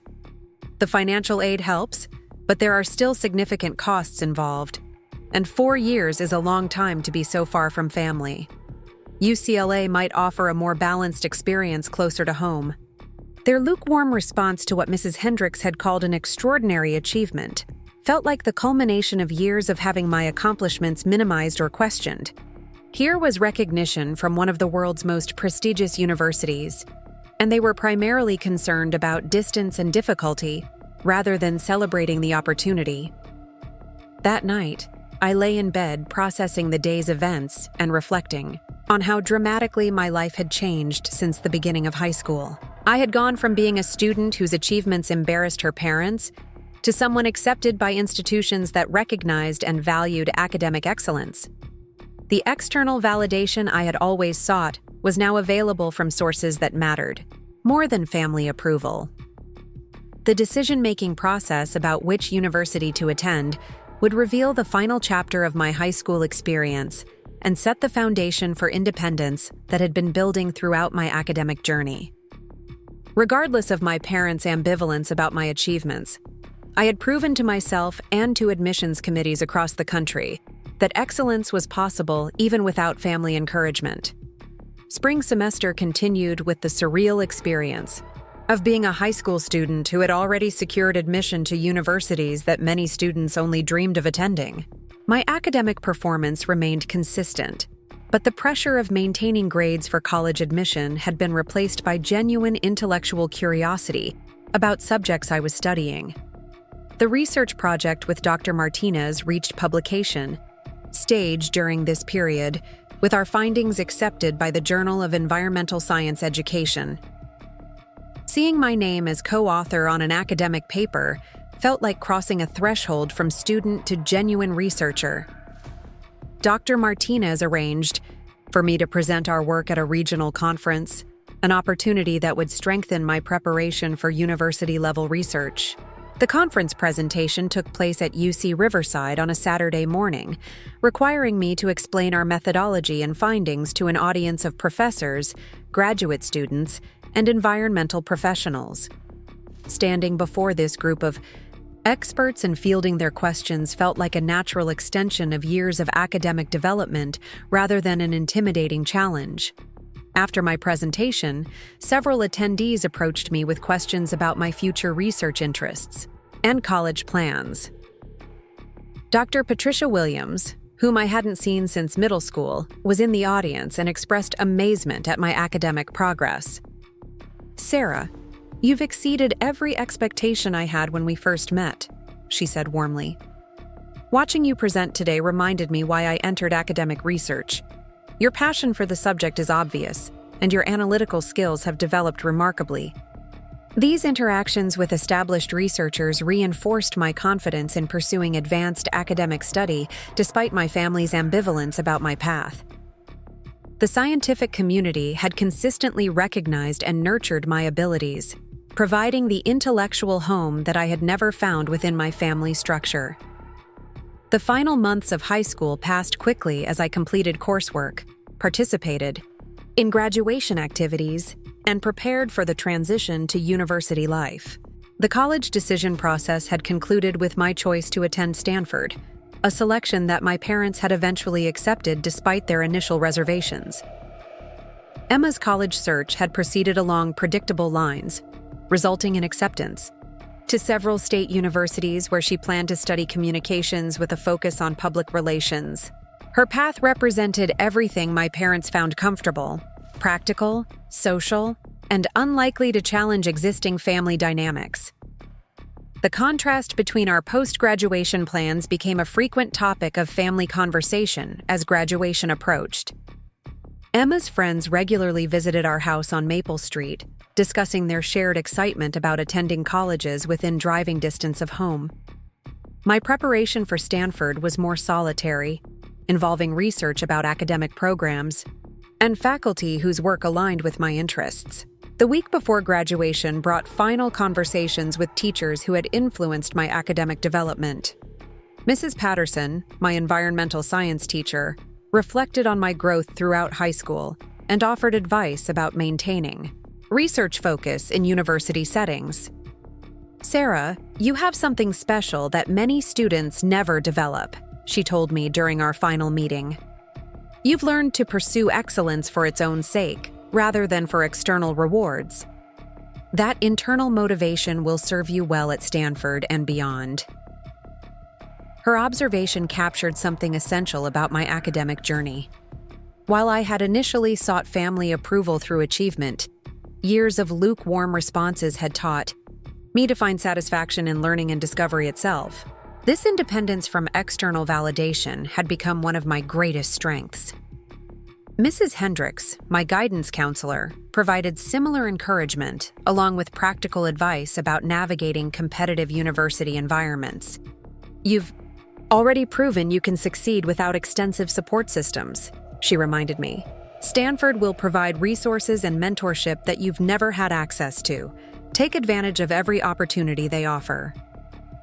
As graduation day approached, I reflected on the journey that had brought me from elementary school student whose achievements embarrassed her parents to high school graduate accepted by one of the world's most prestigious universities. The transformation hadn't occurred despite my family's lack of support, but because of it, forcing me to develop independence and self-advocacy that many supported students never learned. The graduation ceremony itself would mark the end of one chapter and the beginning of another. Though I suspected the dynamics that had characterized my family relationships throughout my education would continue to influence our interactions. The difference was that I no longer needed their approval to pursue the path that felt right for my intellectual and personal development. Standing on the threshold of university education, I carried with me the confidence that comes from overcoming obstacles through persistence and self-belief. Whatever challenges lay ahead at Stanford, I was prepared to face them with the same determination that had carried me through years of academic achievement, despite familial ambivalence. The most important lesson of my high school experience hadn't been academic but personal. Understanding that worth and potential exist independently of family recognition, and that pursuing excellence despite lack of support can lead to opportunities that surpass even the most optimistic expectations. This knowledge would prove invaluable as I prepared to enter an environment where academic achievement was celebrated rather than questioned. The acceptance to Stanford brought unexpected recognition from sources I had never anticipated. Local newspapers requested interviews about my achievements, and Riverside Central High School featured my acceptance in their newsletter as an example of student excellence. The Riverside Press Enterprise published a full article about my research, publications, and college acceptance, describing me as a local student whose academic accomplishments have earned national recognition. Reading about myself in the newspaper felt surreal, seeing my achievements described in terms that my family had never used. The article quoted Mrs. Hendricks extensively, who praised my exceptional intellectual abilities and remarkable self-direction. Dr. Martinez was interviewed about our research collaboration, describing me as one of the most talented young scientists I've worked with in my career. My parents' reaction to this public recognition was telling. When neighbors and acquaintances began congratulating them on having such an accomplished daughter, they seemed uncomfortable rather than proud. Mrs. Chen from Bean There, where I had worked during high school, stopped by our house to express her admiration for my achievements. "You must be so proud of Sarah," she told my parents enthusiastically. "I always knew she was special, but Stanford University is incredible. She's going to do amazing things." My parents thanked her politely but seemed eager to end the conversation, as if the praise was somehow inappropriate or excessive. The community recognition continued throughout the spring, as various organizations acknowledged my achievements. The Riverside Rotary Club invited me to speak at their weekly meeting about academic excellence and goal setting. The City Council presented me with a certificate of achievement during a public meeting. The local library asked me to participate in a panel discussion about college preparation for other high school students. Each of these honors represented validation from my community that my accomplishments deserved celebration, yet my parents remained notably absent from most of these events. They attended the City Council meeting but sat quietly in the back, leaving immediately after the ceremony without engaging with other attendees who wanted to congratulate them.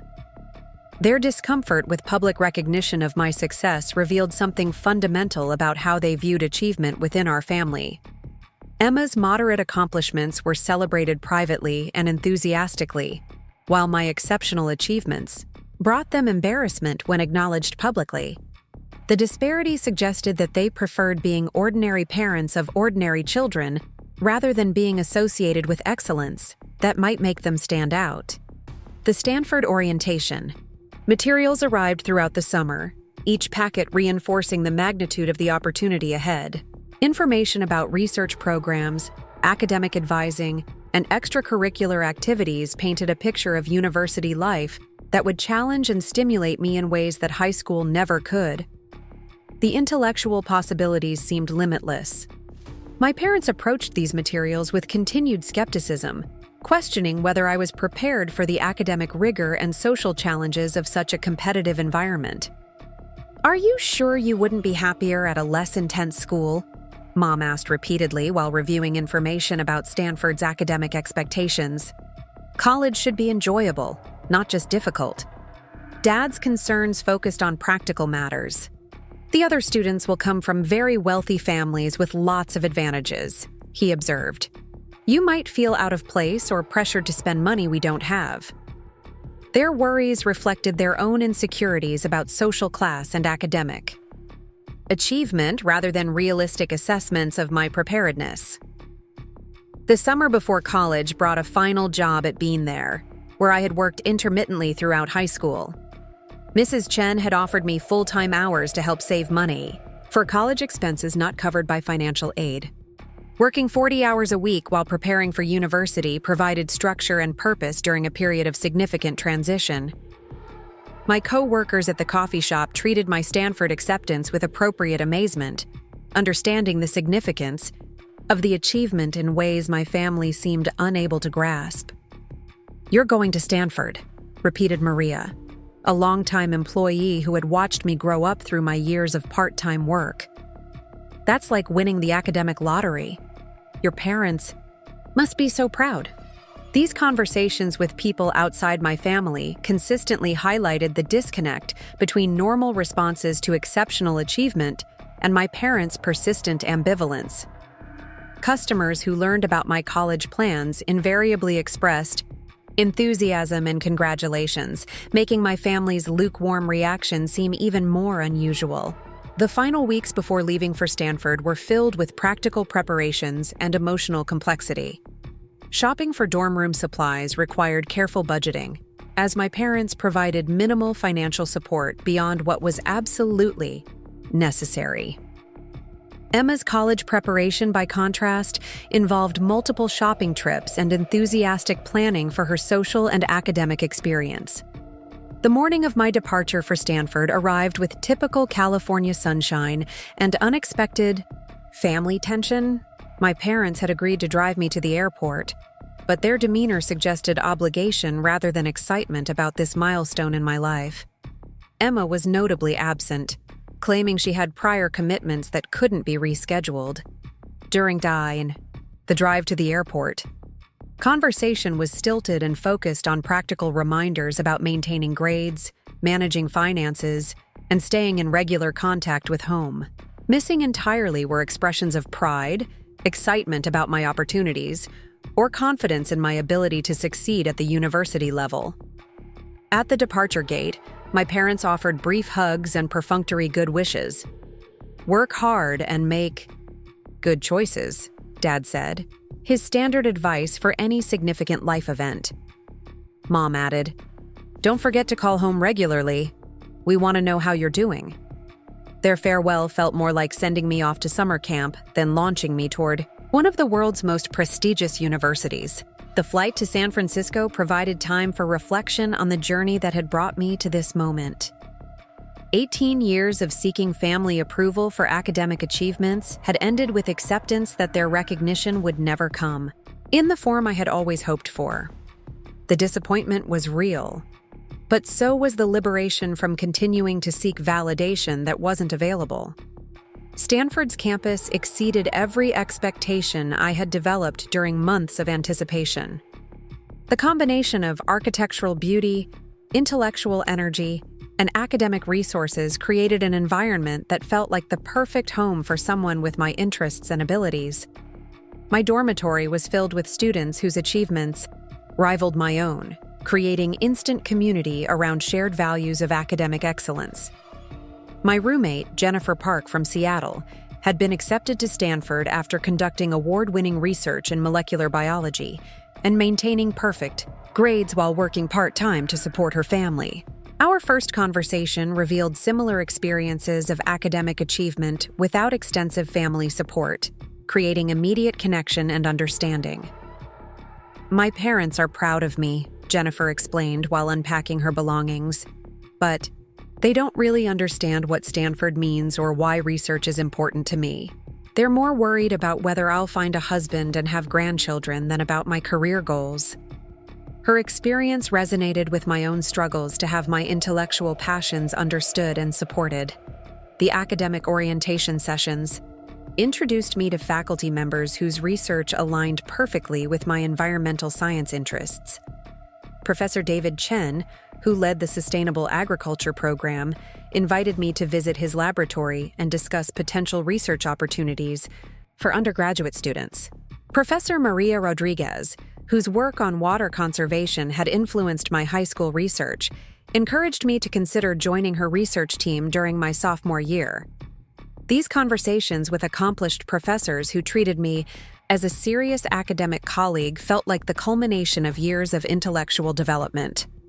Finally, I was in an environment where my research interests and analytical abilities were not just accepted, but actively cultivated by experts in relevant fields. The first semester at Stanford challenged me intellectually while providing the academic community I had always sought. My coursework included advanced environmental science, organic chemistry, statistical analysis, and research methodology, subjects that required significant effort but felt perfectly aligned with my interests and abilities. The research opportunities available to undergraduates were extraordinary. I joined Professor Chen's laboratory as a volunteer researcher, contributing to projects investigating drought-resistant crop varieties and soil improvement techniques. The work built directly on my high school research experience while introducing sophisticated methodologies and equipment I had never accessed. My academic performance remained consistently excellent, earning recognition from professors who noted my preparation, work ethic, and analytical skills. The combination of rigorous coursework and meaningful research provided intellectual stimulation that made the demanding schedule feel rewarding rather than burdensome. The social environment at Stanford was equally enriching, surrounding me with students who shared my serious approach to academic work while bringing diverse perspectives and experiences. Study groups evolved into genuine friendships based on mutual respect for intellectual achievement and personal growth. Regular phone calls home during my first semester revealed the growing distance between my university experience and my family's understanding of my life. When I described my research work or academic successes, their responses remained politely disinterested. When I mentioned new friends or campus activities, they seemed more engaged but focused on social rather than intellectual aspects of university life. Emma's college experience provided a stark contrast during these family conversations.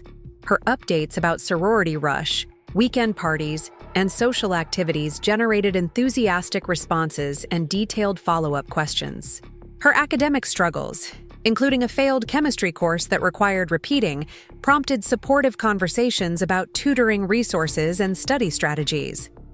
The differential treatment continued even at the university level, with my parents offering Emma extensive academic support while assuming I could handle any challenges independently.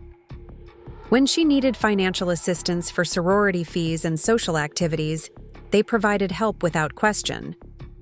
When I mentioned opportunities for academic conferences or research presentations that required travel expenses, they suggested I seek campus employment to cover such costs. Thanksgiving break brought my first return home since starting at Stanford, and the visit highlighted how much my perspective had changed during just 3 months of university education. Conversations with high school friends revealed their struggles with college-level coursework and social adjustment, challenges that I had navigated successfully, but without family recognition or support. Dinner table conversations centered around Emma's college social life and her plans for spring semester, with minimal discussion of my academic achievements or research opportunities. When relatives asked about my Stanford experience, my parents provided brief, factual responses that emphasized the academic rigor and competitive environment rather than my successful adaptation and accomplishments. The most revealing moment came when my uncle asked directly about my grades and academic performance. "Sarah must be doing well at such a prestigious school," he said proudly. "We always knew she was the smart one in the family." My parents' immediate discomfort with this characterization was obvious, and Mom quickly redirected the conversation to Emma's college experience.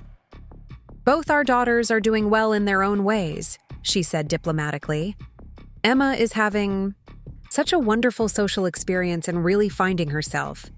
That's just as important as academic achievement."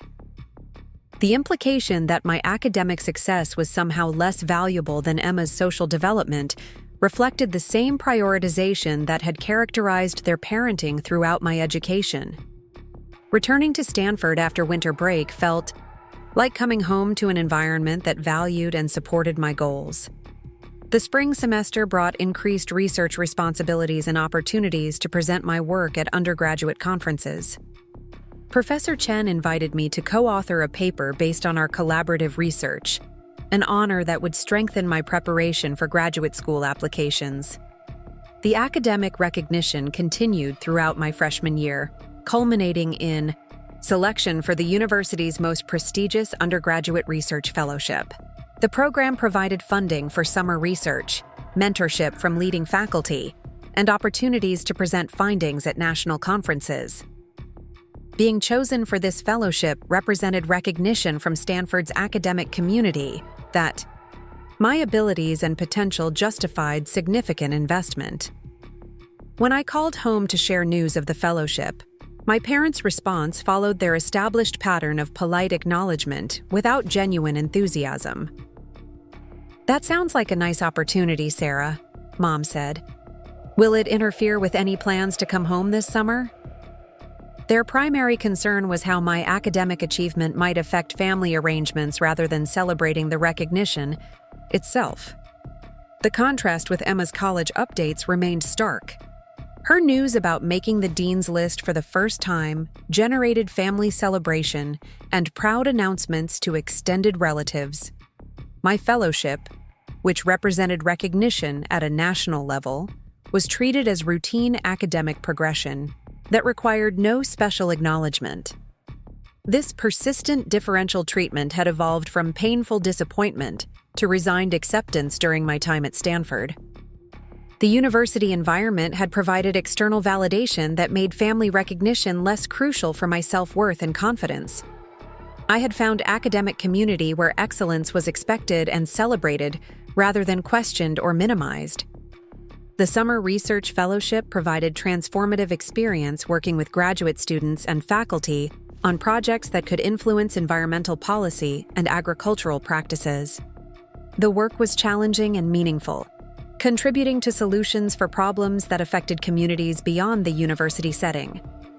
During weekly video calls home, I shared updates about my research progress and the potential impact of our findings. My parents listened politely but seemed more interested in practical details about my living arrangements and social activities than in the substance of my academic work. Emma's summer updates about internships and social experiences continued to generate more family engagement despite being significantly less substantial than my research contributions. Her work at a local public relations firm prompted detailed conversations about career possibilities and professional development, while my fellowship was treated as extended schoolwork without career implications. The second year at Stanford brought graduate-level coursework and increased research responsibilities that prepared me for eventual doctoral studies. My academic performance remained exemplary, earning consistent recognition from professors who encouraged me to consider applying for prestigious national fellowships and graduate programs. The research project with Professor Chen had evolved into independent work that was producing genuinely novel findings about sustainable agriculture techniques. We submitted our results to peer-reviewed journals, and I was invited to present our work at national conferences where my research was reviewed by leading experts in environmental science. These professional opportunities provided networking connections and mentorship that would influence my career trajectory for years to come. Distinguished professors from other universities approached me about their graduate programs, offering funding and research opportunities that reflected their confidence in my potential. The recognition from established academics contrasted sharply with my family's continued ambivalence about my achievements. When I mentioned receiving research awards or fellowship opportunities, their responses remained consistently underwhelming. Success that impressed university professors and national fellowship committees was treated as routine academic progression by parents who had never learned to appreciate intellectual accomplishment. Junior year brought the graduate school application process, which required careful planning and extensive preparation. My academic record, research experience, and faculty recommendations positioned me competitively for the most selective doctoral programs in environmental science. The application process involved visits to universities across the country, interviews with faculty, and presentations of my research to academic committees.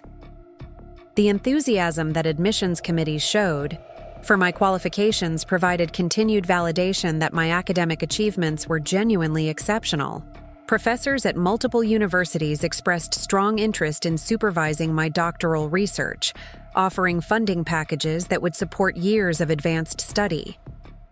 When I shared news of these graduate school opportunities with my parents, their response reflected familiar concerns about extended education and delayed career entry. "How many years does a doctoral program require?" Dad asked with obvious skepticism. "That seems like a very long time to spend in school when you could be starting your career." Mom's concerns focused on social and personal implications. "Won't you want to get married and have a family eventually? All those years in school might interfere with finding the right person and settling down." Their inability to understand that advanced education could enhance rather than limit my life opportunities revealed how narrow their vision of success had remained. The contrast with Emma's career planning was revealing. Her plans to graduate with a bachelor's degree and immediately enter the workforce were praised as practical and mature, while my preparation for advanced study that could lead to university positions or research careers was treated as impractical idealism. Senior year began with acceptance to multiple doctoral programs, offering full funding and research opportunities with distinguished faculty. The choices included Harvard, MIT, Stanford, and UC Berkeley, institutions where my research could contribute to solving environmental problems while advancing scientific knowledge. The selection process required careful consideration of faculty mentors, research facilities, and program structures that would best support my long-term goals. Visits to each campus involved meetings with professors whose work aligned with my interests and presentations of my undergraduate research to graduate student communities. These campus visits provided glimpses of academic life at the highest levels, where research contributions were valued for their potential to address significant global challenges. The intellectual environment was exactly what I had always sought: communities of scholars dedicated to expanding knowledge and developing solutions to complex problems. The final decision to attend Harvard for doctoral studies represented the culmination of years of academic development that had proceeded despite rather than because of family support. Harvard's environmental science program offered resources and mentorship that would enable me to pursue research questions that could influence policy and practice at national and international levels. When I announced my acceptance to Harvard's doctoral program, my parents' response was predictably lukewarm. "Harvard is certainly prestigious," Dad acknowledged, "but Boston is very far from home, and doctoral programs are so demanding. Are you sure this is what you want?" Their concerns reflected the same discomfort with excellence that had characterized their responses throughout my education. The weeks leading up to graduation brought increased media attention as local newspapers and university publications featured my achievements. Articles described my research contributions, academic awards, and acceptance to Harvard as examples of exceptional student success. The recognition felt gratifying after years of having my accomplishments minimized or ignored by my family. My parents' discomfort with this public attention intensified as graduation approached. They seemed embarrassed rather than proud when community members congratulated them on my achievements, often deflecting praise by mentioning Emma's college success or expressing concerns about my academic focus. The graduation ceremony itself would mark the end of my undergraduate education and the beginning of advanced study at one of the world's most prestigious universities. Standing on the threshold of this transition, I reflected on the journey that had brought me from elementary school student whose achievements embarrassed her parents to Stanford graduate accepted by Harvard's doctoral program. The transformation had required learning to find validation from academic communities rather than family recognition, developing independence that many supported students never needed to acquire, and maintaining confidence in my abilities despite persistent doubt from those who should have been my strongest advocates. Graduation day arrived with perfect California weather and mixed emotions about the milestone it represented. My academic achievements had earned recognition at the highest levels of university education, yet my parents remained uncomfortable with success that they couldn't understand or celebrate appropriately. The ceremony began with recognition of outstanding graduates, including several awards that I had received for academic excellence and research contributions. Walking across the stage to receive these honors felt like validation of years of dedication to intellectual growth and scientific inquiry. My parents attended the ceremony but seemed overwhelmed by the academic focus and competitive atmosphere, rather than proud of my accomplishments within this context. Their discomfort was apparent during reception conversations with other families, who celebrated their children's achievements enthusiastically. The contrast between their response and other families' obvious pride in their graduates highlighted the persistent disconnect that had characterized our relationship throughout my education. Other parents beamed with satisfaction while discussing their children's post-graduation plans, while mine seemed anxious about my acceptance to Harvard and uncertain about how to respond to congratulations from other attendees. The graduation party planning had been handled primarily by my parents, who decided to host a joint celebration for both Emma and me at the Riverside Community Center. The event would include extended family, neighbors, and family friends, providing opportunity for community recognition of our achievements. As guests arrived at the community center, the decorations and displays revealed my parents' priorities clearly. Emma's college experience was featured prominently, with photos of her sorority activities, social events, and graduation ceremony. My achievements were represented more modestly, despite being objectively more significant in terms of academic recognition and future opportunities.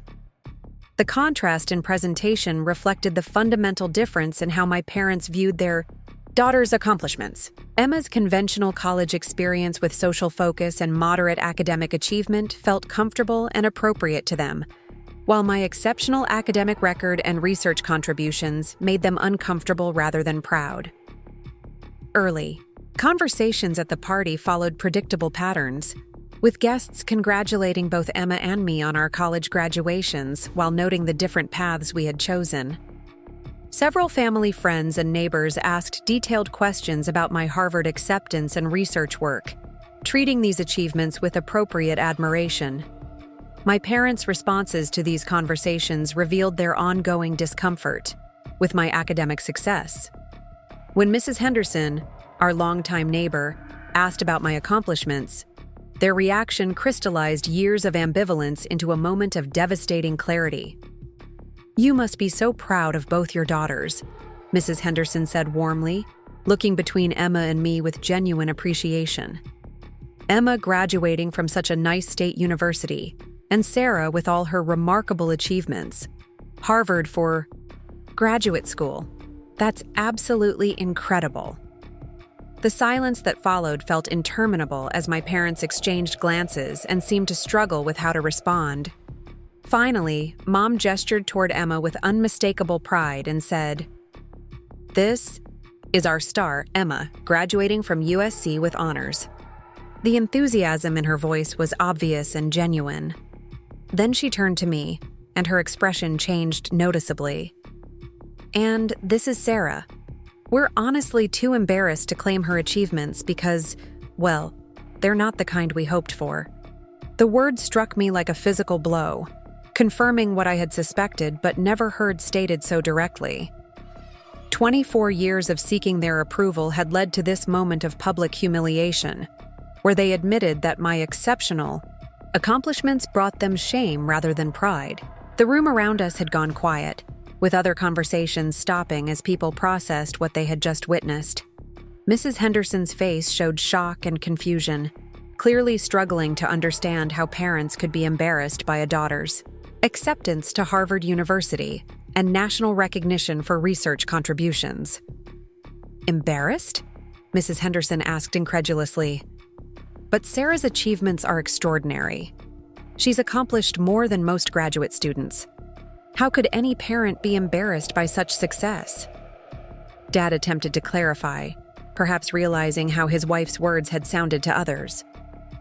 "What Linda means is that we worry Sarah focuses too much on academics and not enough on normal life experiences.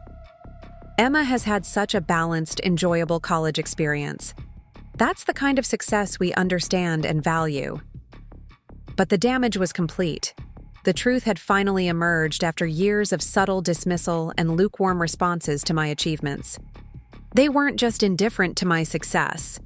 They were actively ashamed of excellence that didn't fit their limited definition of appropriate accomplishment. The revelation was simultaneously devastating and liberating. Devastating because it confirmed that my parents' love had always been conditional on conforming to their expectations, rather than celebrating who I actually was. Liberating because it finally freed me from seeking approval that would never come. Standing in that community center, surrounded by people who had just witnessed my public humiliation, I realized that this moment would define my relationship with my family forever. I could continue seeking their approval despite knowing it would never come, or I could embrace the independence and self-worth I had been developing throughout my academic journey. The choice was clear. Taking a deep breath, I looked directly at my parents and spoke words that had been building inside me for years. "You're absolutely right," I said, my voice steady despite the emotions churning inside me. "My achievements aren't the kind you hoped for. You hoped for a daughter who would stay small, need your approval, and never challenge your comfort with mediocrity. Instead, you got a daughter who succeeded despite your lack of support and built a life based on excellence rather than your limited expectations." The room had gone completely silent, with all attention focused on our family drama unfolding in public. I continued, addressing not just my parents but everyone who was witnessing this moment. "I've spent my entire life trying to earn recognition from people who were embarrassed by my success. Today, I finally understand that the problem was never with my achievements, but with their inability to appreciate excellence when it didn't match their preconceptions. Turning to address the broader room, I spoke directly to Mrs. Henderson and other guests who had witnessed my humiliation. Thank you for recognizing what my own parents couldn't see. Your appreciation for my work means more than you know, especially coming from people who understand that academic achievement and research contributions have value. Looking back at my parents one final time, I delivered the words that would end my dependence on their approval forever. I'm not embarrassed by any of you, but I'm done seeking recognition from people who are ashamed of excellence.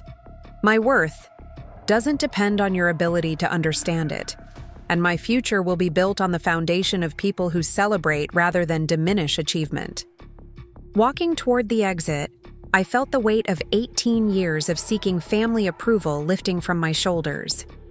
The painful truth had finally been spoken, but it had also freed me to embrace the path I had been building toward throughout my education. As I reached the door, I heard Mrs. Henderson's voice cutting through the silence. Linda, Robert, you should be ashamed of yourselves. That young woman is remarkable, and you've just lost the most accomplished person in your family. Stepping out into the evening air, I felt both the pain of family rejection and the liberation of finally understanding where I stood. The academic community had consistently recognized and valued my contributions, providing the validation my family never could. That recognition would sustain me as I moved forward into graduate study and career development. The drive back to my apartment that night marked the beginning of a new chapter where my self-worth would be determined by my own standards rather than family approval. Harvard awaited, along with research opportunities and intellectual challenges that would define my future contributions to environmental science. What had begun as the most humiliating moment of my life had become the most liberating, freeing me to pursue excellence without the burden of seeking recognition from people who were fundamentally uncomfortable with achievement. The painful truth had finally been spoken, and I was ready to build a life worthy of the abilities I had always possessed. Up next, you've got 2 more standout stories right on your screen. If this one hit the mark, you won't want to pass these up. Just click and check them out.